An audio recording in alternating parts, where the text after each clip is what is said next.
Hello everyone, आप सभी का मैं इस मोस्ट इम्पोर्टेंट वीडियो में स्वागत करता हूं। आज के इस वीडियो में जो बोर्ड एग्जाम 2024 होने वाला है या जो आगे भी कोई अगर बच्चा इस वीडियो को देखेगा ना, ये वीडियो हमेशा हर बच्चे के लिए हेल्पफुल रहेगी, क्योंकि जो चैप्टर वाइज मैं टॉपिक बताने वाला हूँ ये टॉपिक फिक्स है। इन टॉपिक्स पे प्रश्न हर साल आते ही आते हैं। देखो, जो कुछ पढ़ो या ना पढ़ो, इन टॉपिक्स को पढ़ लेना, क्योंकि दो तरीके की पढ़ाई होती है, एक होता है हार्ड वर्क, एक होता है स्मार्ट वर्क। आप शुरू से लेकर हार्ड वर्क कर रहे हो, आई नो, मैंने सब कुछ पढ़ा रखा है, पूरी एनसीईआरटी करा दी है, नई वाली भी पुरानी वाली भी, इंपॉर्टेंट क्वेश्चन मॉडल पेपर भी सॉल्व करवा रहा हूँ, जिसकी प्लेलिस्ट के लिंक्स में डाल दूंगा डिस्क्रिप्शन पे, जाके आप देख सकते हो। लेकिन अगर अभी से हम स्मार्ट वर्क भी नहीं करेंगे तो फिर दिक्कत हो जाएगी। ये जो मैं आपको बता रहा हूँ ये कई सालों का एक्सपीरियंस है, 17 सालों का एक्सपीरियंस, क्योंकि 14 साल से मैं ट्यूशन पढ़ा रहा हूँ और उससे पहले 3 साल मैंने खुद भी पढ़ाई किया, 10th 11th 12th का एक्सपीरियंस भी मेरे पास है। तो 17 साल का एक्सपीरियंस मैं आपको बता रहा हूँ, और ये मेरा दावा है, मेरी गारंटी है, जो टॉपिक बताऊंगा वहीं से क्वेश्चन आएगा ही आएगा। अगर एक भी टॉपिक से क्वेश्चन ना आए ना, तो आप मुझे जो सजा दोगे मैं उसके लिए रेडी हूं। लेकिन ये वीडियो आपके लिए बहुत हेल्पफुल होने वाली है, लाइक कर दो, क्योंकि बाद में भूल जाते हो, और कमेंट में अपना नाम जरूर लिख देना। सबसे पहले अगर मैं बात करूं, क्योंकि नई एनसीईआरटी बुक है उसी आधार पर मैं बात कर रहा हूं।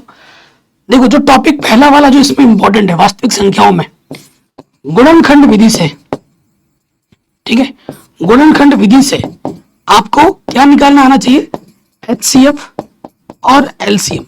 ये निकालने के लिए आएगा ही आएगा। और एचसीएफ एलसीएम दो संख्याओं का गुणनफल एचसीएफ गुणा एलसीएम होता है, इस पर संबंधित प्रश्न भी आ सकते हैं। तो गुणनखंड विधि से एचसीएफ एलसीएम निकालने के लिए 100% आएगा, आपको गुणनखंड आना चाहिए उसके लिए। नंबर 2, ये नहीं कि बहुत सारे टॉपिक नहीं बताऊंगा, हर चैप्टर से 2-3 टॉपिक की मुश्किल से बताने वाला हूं। नेक्स्ट टॉपिक सिद्ध करने के लिए, ठीक है, वीडियो में आप लोगों के एक सरप्राइज भी रखा पड़ा है, उसको जरूर देख लेना, ठीक है। सिद्ध करना अपरिमेय संख्या को, ठीक है, सिद्ध करना किसको, अपरिमेय संख्या को। ये हर साल आता है।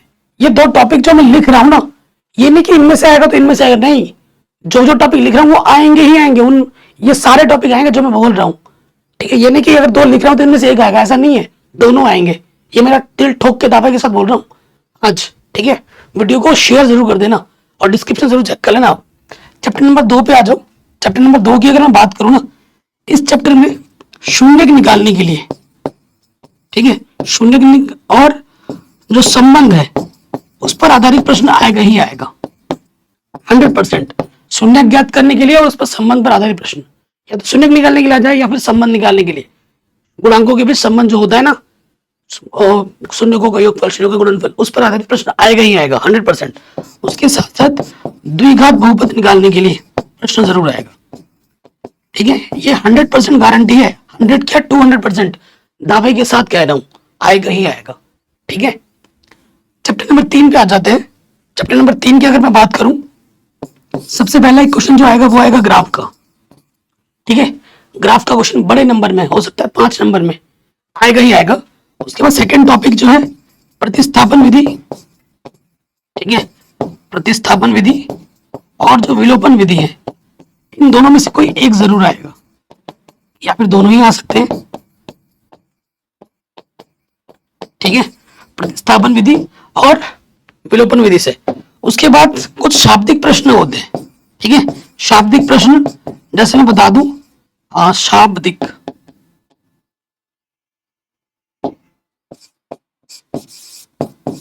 ठीक है, शाब्दिक प्रश्न की अगर मैं बात करूं टाइप्स की, तो वो देख लो क्या है, उनमें से क्या आ जाएगा।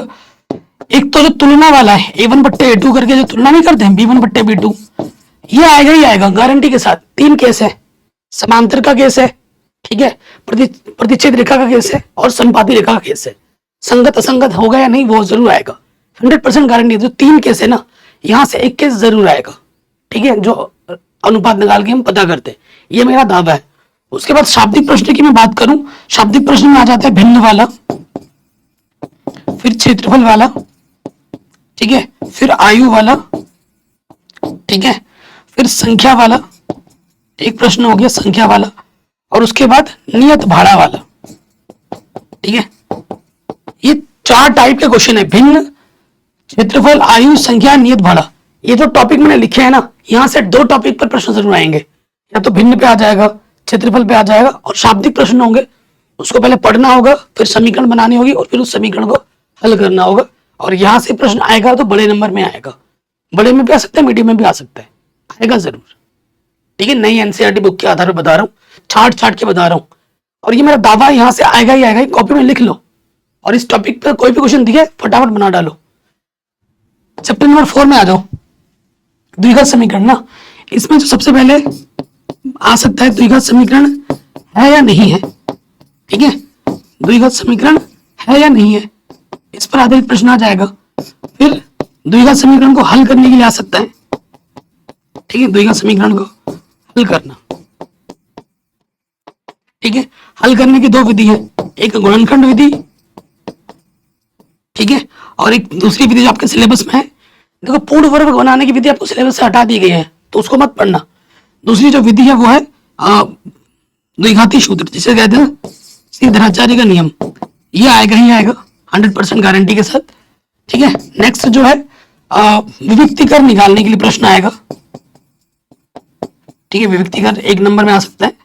और दूसरा जो आएगा जैसे दो मूल समान हो, ठीक है, दो भिन्न भिन्न मूल हो, वास्तविक, इस टाइप के जो प्रश्न है, मूलों की प्रकृति जो टॉपिक है उस पर प्रश्न आएगा ही आएगा, 100% गारंटी है। देखो, मैं गारंटी के ले रहा हूं, अगर ना आए ना जो टॉपिक में बोल रहा हूं तो मेरा नाम बदल देना। ठीक है, गारंटी टॉपिक है, ये कई सालों का एक्सपीरियंस बोल रहा है, ये मैं नहीं बोल रहा हूँ, ये मेरा एक्सपीरियंस बोल रहा है। और मैं जिस टाइप के क्वेश्चन कराता हूँ ना बोर्ड एग्जाम में, वही टाइप के क्वेश्चन नहीं आते हैं। ये मैं नहीं बोल रहा हूँ, ये बच्चे बोलते हैं। पिछले साल हमारे जो सत्र गया है ना, इसमें से बहुत सारे बच्चे टॉपर हैं। कई बच्चों के 100 में से 100 नंबर आए हैं, 100 में से 100। ये नहीं कि 100 में से 90 80 ऐसा नहीं, 100 में से 100 नंबर बहुत सारे बच्चों के आए। तो अगर आप हमारे साथ जुड़े रहोगे तो आपके भी 100 में से 100 नंबर पक्के आएंगे। ठीक है, बस मेहनत करनी होगी। अगला जो टॉपिक है समांतर श्रेणी। तो देखो, इसमें जो दो टाइप के क्वेश्चन आ सकते हैं। एक समांतर श्रेणी में ना कैसा हो सकता है, आपको एक समांतर श्रेणी दी होगी, पता करना होगा कि समांतर श्रेणी है या नहीं है, या फिर समांतर श्रेणी का प्रथम पद क्या है, सारांतर क्या है। ऐसा जनरल क्वेश्चन 1 नंबर में आ जाएगा। ठीक है, या फिर ऑब्जेक्टिव में आ जाएगा। दूसरा जो प्रश्न इंपॉर्टेंट है, ठीक है, ये प्रश्नावली वैसे बहुत आसान है, nवां पद।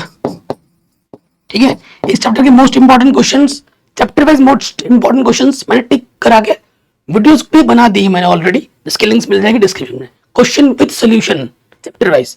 ठीक है, और दूसरा जो टॉपिक है इससे भी प्रश्न आएगा, और योगफल पर आधारित भी एक प्रश्न जरूर आएगा। ठीक है, ये आएगा ही आएगा। टॉपिक ये हो गया। छठे चैप्टर से बच्चे बहुत ज्यादा घबराते हैं, पता नहीं क्यों घबराते, आई डोंट नो। इसमें से देखो एक प्रमेय है, सिद्ध करने के लिए आएगा ही आएगा, प्रमेय 6.1। ठीक है, 100% गारंटी है, प्रूफ आएगा ही आएगा इस बार। या फिर 6.2, इसके आने के चांसेस 80% है और इसके आने के चांसेस 20% है। अगर आपको दोनों आते तो अच्छी बात है, नहीं तो इसको जरूर कर लेना। ठीक है, या 6 पॉइंट आधारित पर आंकिक प्रश्न जो है ना, प्रश्नावली 6.2 का क्वेश्चन नंबर 1, या तो ये आएगा या फिर ये आएगा। अगर ये आ जाता है तो फिर इस पर आधारित प्रश्न आएंगे। ठीक है, प्रश्नावली 6.2 क्वेश्चन नंबर 1 आएगा ही आएगा। अगर ये प्रूफ करने के लिए आता है 6.2, अगर 6.1 प्रूफ करने के लिए आ गया तो प्रश्न नहीं आएगा। ठीक है, ये मैं बोल दे रहा हूं आपको। या फिर हो सकता है दोनों ही दे दे, कई बार ऐसा हो जाता है कि सिद्ध करने के लिए भी दिया जाता है और आंकिक प्रश्न भी आ जाता है।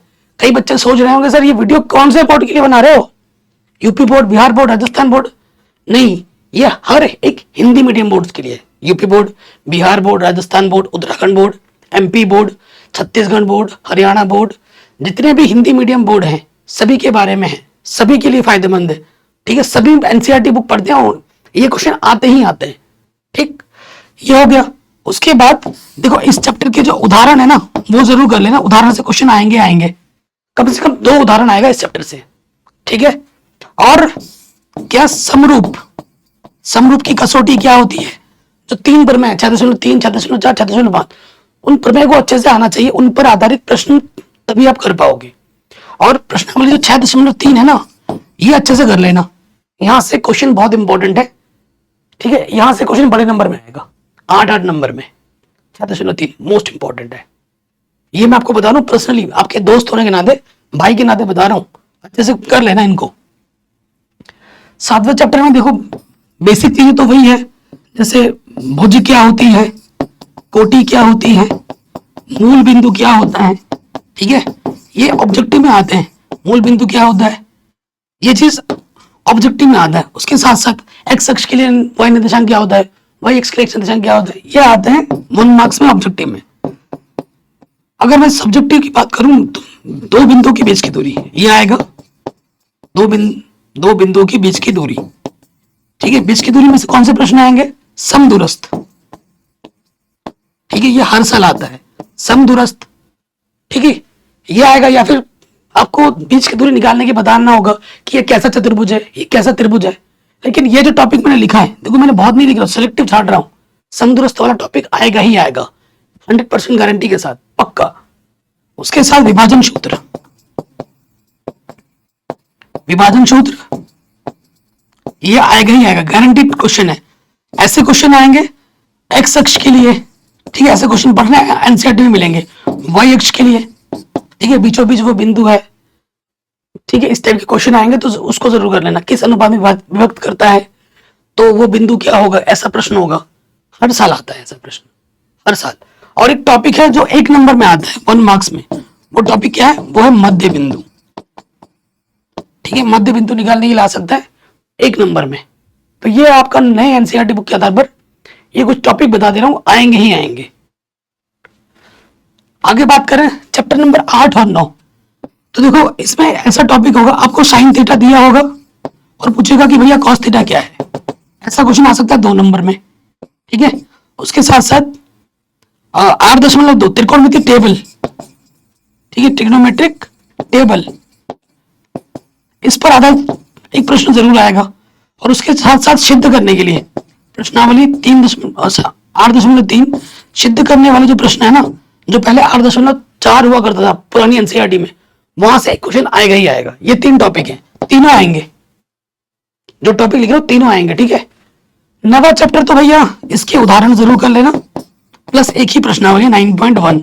इसमें क्या ही बताओ, कुछ ही गिने चुने प्रश्न है, एक ही प्रश्नावली है तो कोई सा भी आ सकता है। और मेन चीज एक ही कॉन्सेप्ट है, क्या चित्र, इसमें क्या होता है कि प्रश्न को अच्छे से पढ़ो, समझो, चित्र बनाओ, समकोण त्रिभुज बनेगा, उसको हल करना है। एक चीज दी होगी, एक चीज निकालनी होगी, बस। अगर आप मेरे वीडियोस देख लोगे ना एनसीईआरटी, तो आपको मैथ से प्यार हो जाएगा। ये मैं नहीं बोलता हूँ, ये बच्चे बोलते हैं। हालांकि मेरी आवाज ऐसी है, लेकिन अगर इसी फटी हुई आवाज में बच्चों को मैं इतना अच्छा बढ़ा ले रहा हूँ, तो ये अच्छा मैं इसलिए बोल पा रहा हूँ क्योंकि बच्चों ने इतना प्यार दिया है, इतना सपोर्ट किया है, ठीक है। तो मैं खुद को बहुत ब्लेस मानता हूँ कि आप जैसे प्यारे प्यारे बच्चे मुझे मिले हैं, जो मुझसे इतना प्यार करते हैं। उसके लिए thank you so much and I love you all बच्चों, ठीक है। तो ये जरूर कर लेना। 10वें चैप्टर में आ जाते हैं, वृत्त वाले में। इसमें 2 प्रमेय होंगे, ठीक है, इसमें 2 प्रमेय होंगे, प्रमेय 10.1 और 10.2। हो सकता है कि इसका प्रूफ भी आ जाए 10.2 का, लेकिन इन दोनों प्रमेय को अगर आप नहीं जानोगे, नहीं पता है, तो प्रश्नावली के प्रश्नों को हल भी नहीं कर सकते।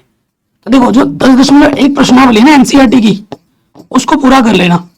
इसमें से आएगा ऑब्जेक्टिव क्वेश्चन में 1 नंबर में, यहां से 10.1 से एक क्वेश्चन आएगा 1 नंबर में आएगा, ज्यादा नहीं आएगा। लेकिन प्रश्नावली 10.2 में आप कुछ करो ना करो, जितने भी फिगर वाले प्रश्न हैं, जिनमें एनसीईआरटी में एक उदाहरण भी होगा, उदाहरण नंबर 2 करके होगा, उसको जरूर कर लेना, ठीक है। कोण करके ऐसा होगा, OPQ बराबर 2TPQ ऐसा करके होगा, वो वाला जरूर कर लेना। और प्रश्नावली 10.2 के जितने भी फिगर वाले हैं, ये जरूर कर लेना।